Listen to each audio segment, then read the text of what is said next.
Hello everyone, I am Tia Maria Hope and I had the absolute pleasure to virtually sit down with the Deputy Vice-Chancellor of the University of Hertfordshire, Matthew Weait, to talk about the project himself and Joe Allberg had put together, A Changed World.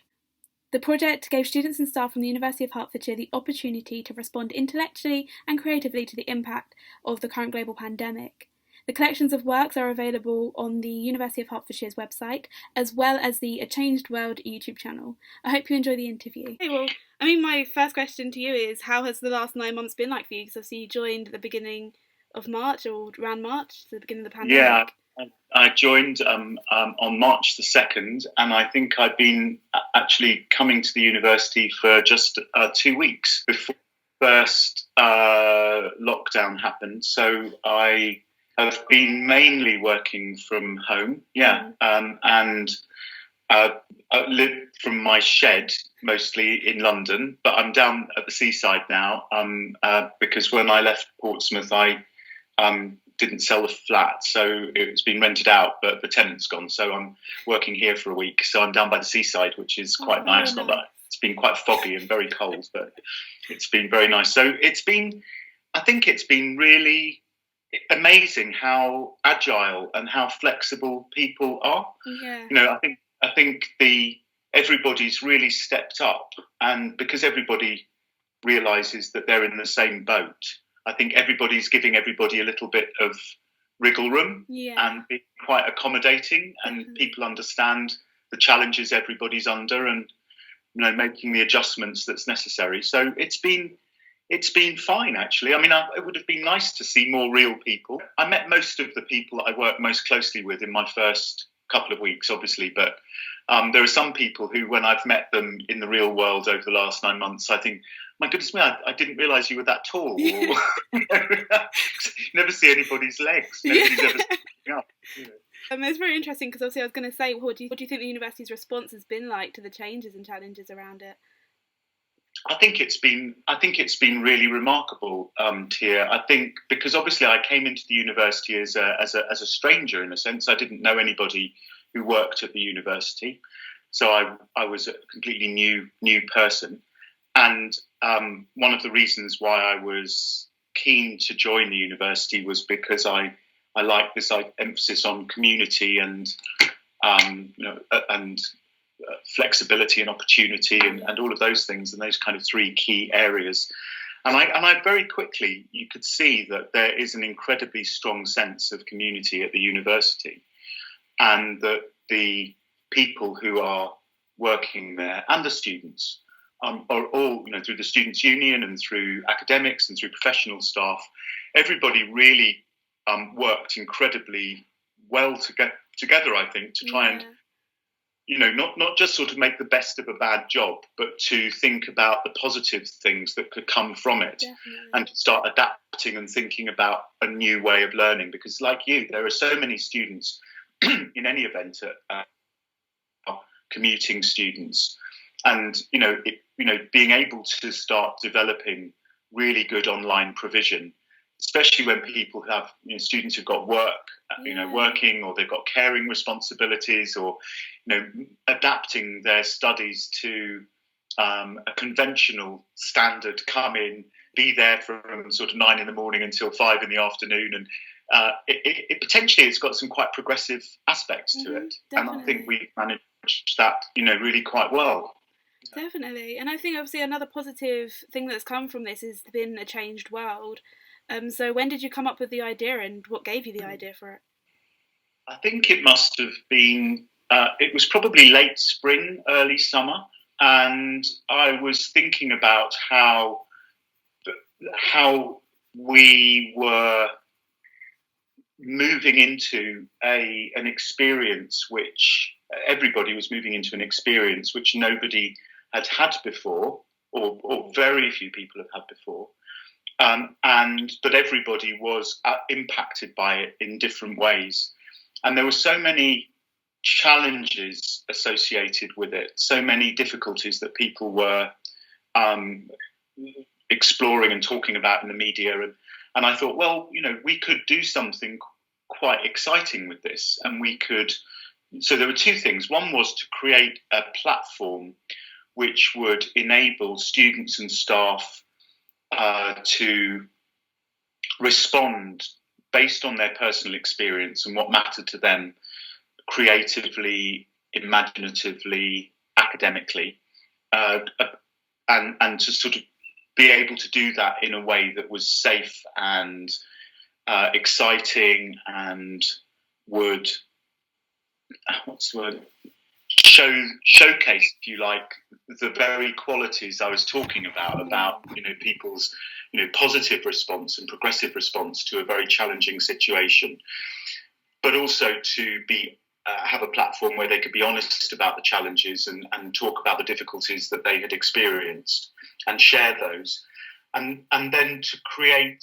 from that almost like an archive of the university's experience of this time in a digital format that could then be part of the university's history, so that it wouldn't be forgotten, and that we, in 20 years, 30 years time, when a student is in their third year at the university like you are, there'll be somewhere, a file where somebody like you, when you're, in your, I'm guessing, sort of 40s or 50s or something like that, can look back and say, oh, right, okay, so back then, the university was taking this approach and doing something positive, and I thought it would be a good project. I think it's also a good thing for like history students as well, when you're studying history in classes, and obviously when eventually the 2020 and the pandemic is brought up as a subject that we're learning, it'll be great for the university to have that. And fingers crossed that in 30 years' time they're not going through the same thing. But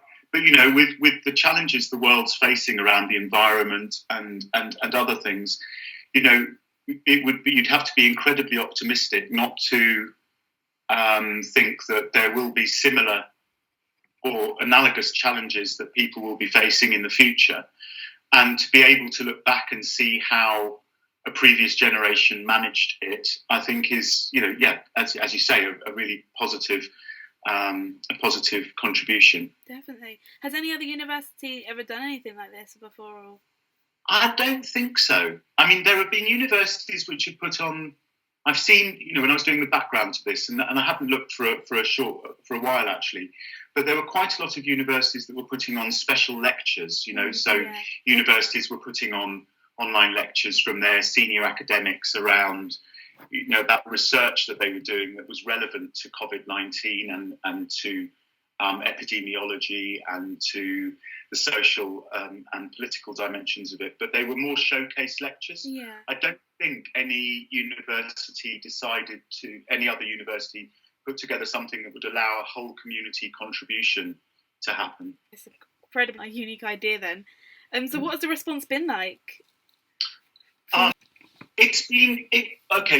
I'd say is that the response from the people who've responded has been incredibly strong.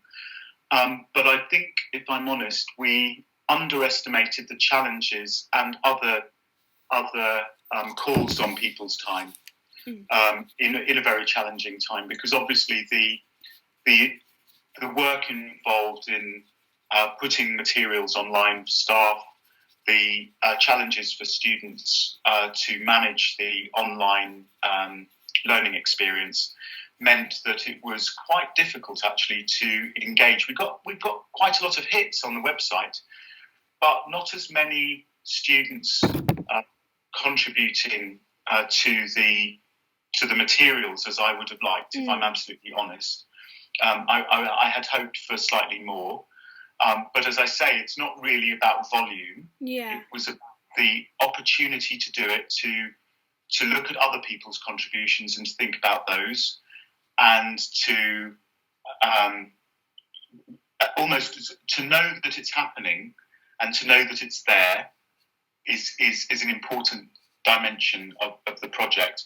We had a make-along a couple of weeks ago now, which was 4 sessions on sort of tech and photography and drawing and creative writing, and giving students also the opportunity to talk about their experience, and staff, and to capture those things on Padlets and to talk about it. And that was really good. I mean, I think it was about 100 people signed up for that, and probably about 75 or 80 turned up to the event, and that was really good. And so that was in real time, and I had some very good feedback from people who participated in that. So it was a nice event. Well, I mean, I did hear about the make along. It sounded incredible.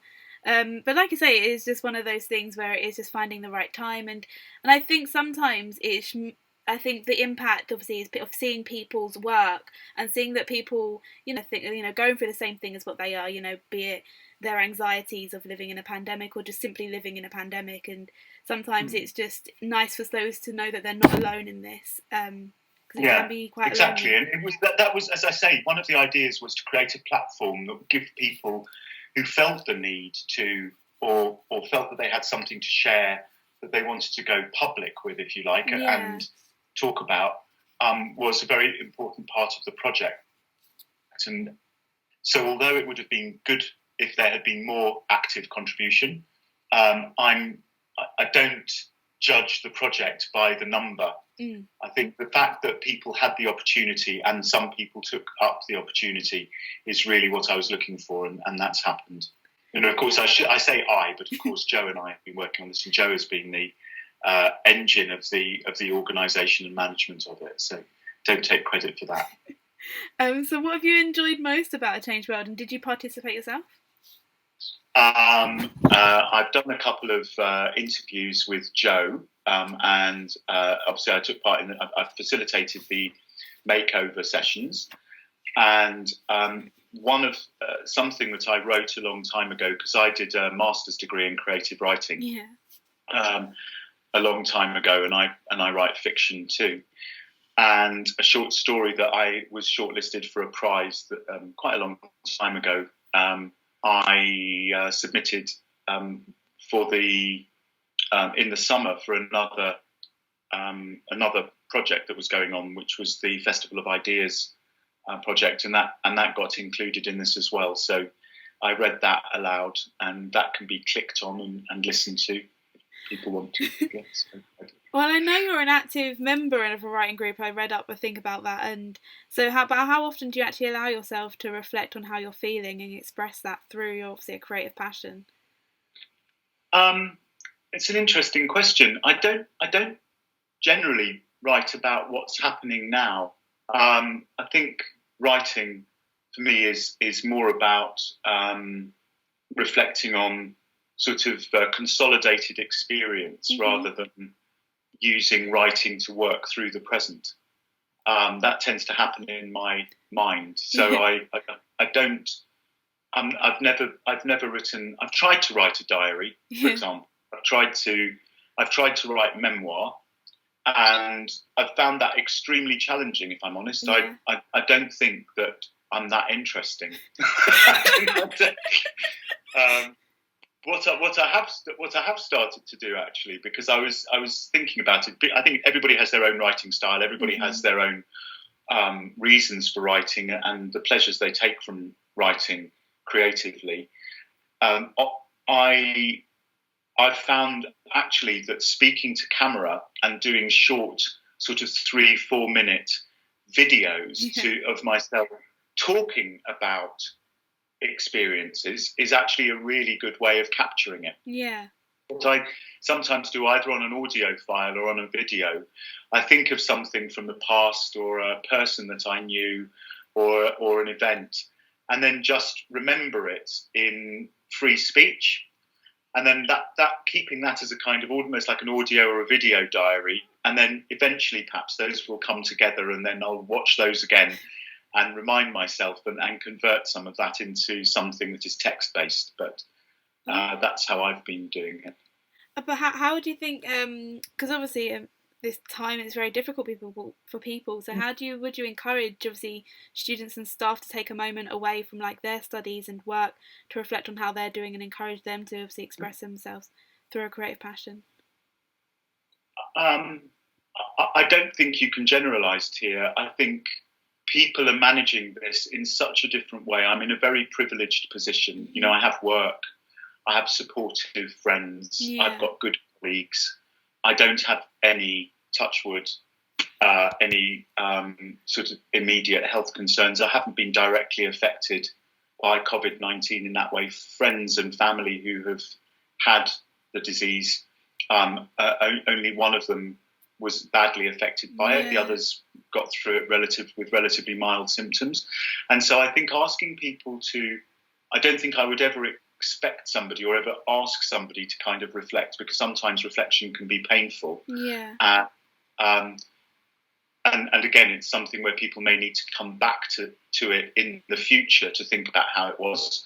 People vary, I think, in how they manage it. I mean, personally, I take enormous pleasure in lots and lots of different things. It's not just writing, it's in music, it's in walking, it's in cooking, it's in painting. I love painting, drawing as well. I've got varied interests. I think people need to, no, need is the wrong word. I think it's good if people are able to find a space in the part of their brain or in the part of their mind which takes them to a place where they can free themselves of the immediate concerns that they've got. And that sometimes for people is just going for a long walk, or looking at the landscape, or looking at the sky, or something. It doesn't, or reading. It doesn't need to be. I wouldn't expect everybody to be able or feel comfortable about actively capturing their experience, because for some people that may be too painful, as with lots of things in life. I think we have to just encourage people to find the space which gives them some peace. Definitely. What do you wish that people, or students and staff, take away from a changed world, like into their daily lives? I hope the people who've engaged with it would realise that we have an extraordinary amount of talent at the university, that they learnt something about colleagues and students that they didn't know. It's very easy in an institution, if you're a student on a particular programme in a particular school, and living in a particular place, to find yourself quite channelled. And that's inevitable. You identify with your peer group, with your year group, with the people who you've come through the university with, and with friends and with tutors and so on. So to be exposed to, for somebody, working in your area, to be exposed to somebody in a completely different disciplinary field or a subject area, that's really liberating. Oh, I never knew that happened. Oh, goodness me, I didn't know that was happening in the university. Isn't that extraordinary? That I think is really exciting. And I was really pleased as well about the opportunity for people to connect with colleagues in the professional services as well of the university. I think we tend to think of the university as, it's academic, it's all about the subject areas, it's all about, and it's driven and enabled and facilitated and supported by so many extraordinary people, the academic registrars, the people doing the quality assurance, the people who are managing programmes, and supporting centrally and in schools. They're such an important part of the life of the university, that to have that exposed so people can understand what those people are doing, I think is a really exciting thing too. Very positive. I mean, it definitely is. I mean, it's very interesting, obviously, seeing so many people, or I've been watching some of the pieces that have been published, and obviously a lot of these people aren't necessarily in, obviously, creative fields within the university or studying creative. So it's been very interesting, obviously, seeing their perspective and obviously through their creative passion. Have you got a favourite contribution? Have I got a favourite? No, that would be terrible to say that. I can't, off the top of my head, so you'll have to go back and check it. There was a really lovely, I really loved there was one video that a student did of a walk in the countryside. Okay. Which I really liked, and I can't remember the name of the student now, but it was basically about just getting outside, being out in the open air. I really loved that. And I can look that up and send you the one I mean. And then there was one piece that I loved, because I love music as well. There was a fantastic piece where somebody, a tutor from creative arts, lecturer from creative arts, had put together a kind of rather mad, crazy sound piece, which I loved. I thought that was really exciting. But everything, and there was a really lovely essay a kind of memoirs experience of living in lockdown, which I thought was very moving. But I wouldn't say anything was a favourite. I think what my favourite thing was that everything was so different. Yeah. You know, so many different responses and so many different ways of engaging. I was delighted actually. There were so many different. I think one of my favourites was there was a piece, I can't remember who it was by, and it was about just different. They filmed different parts of their house, and there was like normal noise during the lockdown. Obviously, it was summertime, and there was wind chimes outside, and it was just such a very peaceful piece. But it was very moving as well, I think. Yeah. Well, the concept does seem very therapeutic, like a very therapeutic activity for people. And obviously I know that this idea was based on the response of the impact of the pandemic, but is this something that you'll consider doing again during the next academic year, or something of similar for a different topic? Yeah, I think it's a very, very good questions here. And after this is over, we're coming to an end now, the sort of deadline for the submissions is happening, and then we'll be having a kind of review after. I'll be reviewing everything over the Christmas vacation and working with Joe on an event in January or February time where we'll be kind of celebrating the contributions, which I'm really excited about. And that will be very good. And putting together a kind of collage of things and putting together a report. I think I would have to go away and think about what it was that there was the blocker to people contributing or feeling. Now, I think one of the issues was that, you know, and I was a student for a long time as well, and I completely get this, so I don't judge anybody. I think the fact that it wasn't assessed means that people thought, I haven't got time to do it. So it wasn't part of a degree programme. You didn't get credit for participation and things like that, which means that if you've got other pressures on your time, it's quite hard to encourage people to do that when they've got limited time. So I think if we were going to do something similar, then I think there would be like developing a module that any student could do for credit, potentially. A kind of interdisciplinary module across the university, which students could choose to do as part of their degree. Definitely. If their programme had space in it, or if it didn't and they wanted to do it and get a mention on their transcript that they'd done it, so it was additional credit, then I think there's the potential for that. And I'm going to have to talk to Mari Watson and Karen Barton and people about how we might take that forward, because I do think there is scope for some form of creative, imaginative, focused work that can be done by students during the course of their studies, almost like a portfolio module as well. I mean, I think there's something interesting about the idea of, it might be that over a 3-year degree, you only do, I don't know, the equivalent of 10 credits a year on it. So you get 30 or credits or something over the period of 3 years, and it's divided up. So that would be a certain amount of time each year that people would sort of put into something like that as a kind of reflective module over the period that they're studying. So I think it's definitely something I would like to see happen. I think the operationalisation of that and the implementation of that obviously has challenges, because embedding things in universities takes time and involves, you know, different kinds of processes.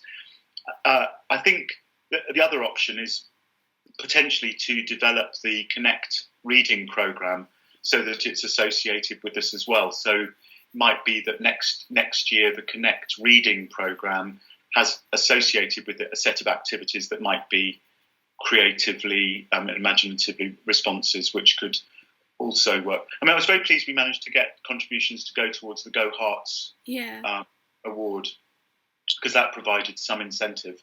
But that happened a little bit later in the process, and perhaps if we'd done that right at the beginning, it would have encouraged more people to participate. I think the other thing that would have been good, which was, again, harder to do, I think, possibly this term than otherwise, was it would have been great to have more group contributions from groups of people. So the student societies, it would have been nice to have kind of responses from student societies that were collective. I think it would have been nice to use it or find a way of making it more attractive for people to come together Definitely. to put in joint contributions. And I think, again, that would involve a little bit more thought about how we would organise and support that. Well, it's definitely something that you can carry through, couldn't you, into the next time you do something like this. So if I'm correct in saying this, the collection will be available online at all times for students? Yeah, I think so. People? I think it's there now. Okay, so brilliant. It just becomes a clickable thing, which is there. And the YouTube channel is running, so that's there. And I mean, I think what I will talk to Joe about, because obviously Joe's done an amazing amount of work on editing and uploading, and it involves some work doing that back-end work. And we'll just have to think about ways in which we might be able to sustain over the course of the year. And maybe in the summer, I mean, fingers crossed, we won't have a pandemic to deal with again, and we won't have another lockdown, and things will return to some kind of changed world, but one which doesn't involve everybody not being able to see their friends or go out for a coffee or a drink or whatever it might be. So I'm hoping that we'll be able to do something with it. And when I reflect on it over Christmas and I go through all of the contributions again and start thinking about what we learned from it, then it will give me a clearer idea of how we capture it. Might be nice to put together almost like a composite movie or film of the extracts from the video contributions, for example. I don't know yet. I haven't thought about that. I think it would be cool to have, I mean, it might cost a bit of money, but to have, obviously with the written stuff, to have it printed or to have something physical. Yeah.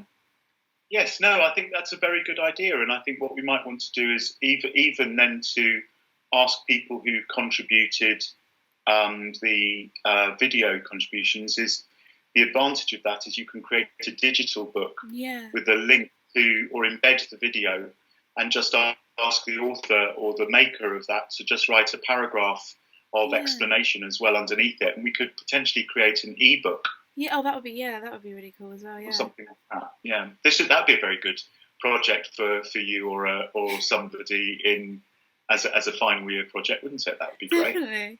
And I think obviously things like this, it gives students a great opportunity to obviously help out and work on. You know, I think especially in my final year we have to do work experience. So it'll be an interesting opportunity for you to be able to work with other students as well in the following year. Yeah, no, that's a really good idea, actually. I'll take that up with Jo, because I mean, what we might be able to do then is get in touch with her and then see whether or not we can get something sorted out on that. It'd be quite good. So, is it an award ceremony or?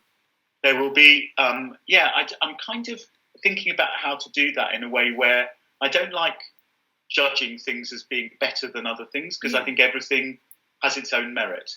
So I think in a sense it's going to be a showcase ceremony. Okay, yeah. You know, it's going to be more of a celebration of the contributions and a kind, you know, my mum lived in a village once in the countryside where they had an annual kind of show, like a village show. And they had a pet kind of competition. But the categories were things like best dog, best rabbit, best cat. Then it was like best black dog, best white dog, best tabby cat, best black cat, best rabbit with one ear, best, you know.